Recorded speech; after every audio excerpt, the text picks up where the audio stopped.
அவர் நீங்க சொன்னீங்க இல்லையா, களவும் கற்றும் மரம் நீங்க. 40 வருஷம் கஷ்டப்பட்டாரு மாடுக்கு. அது ஆனா அவர் சொல்றது வந்து அது அது நீங்க இது பண்ணிட்டு விட்டோங்க அப்படின்ற மாதிரி ரொம்ப ஈஸியா சொல்லிடுறாரு. இதில் நம்ம இதில் வந்து நிர்விகற்ப தியானம்ட்டு ஒரு தியானம் புக்கு படிச்சிருக்கீங்களா? புக்கில் நாங்கள் வரும் பொழுது ஐயா நீங்கள் அதெல்லாம் எடுக்கலீங்க. அதெல்லாம் எனக்கு கொஞ்சம் வருத்தம். ஐயா வந்து நம்ம போகிறப்ப அந்த சப்ஜெக்ட் எல்லாம் இல்லை.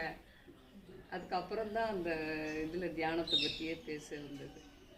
நீங்கள் தியானம் புக்கு இருக்கா உங்கள்கிட்ட? இருக்கு. நிர்விகற்ப தியானம் இருக்கா தியானம் புக்கில்?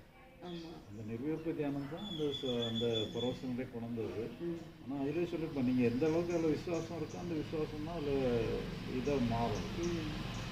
இப்போ நீங்கள் சரி மாறலைன்னா நீங்கள் விசுவாசம் பண்ணலன்னு ஒரு பயிற்சி தான் பண்ண வேண்டியது. நீங்கள் தான் கடவுள்கிட்ட முடிவு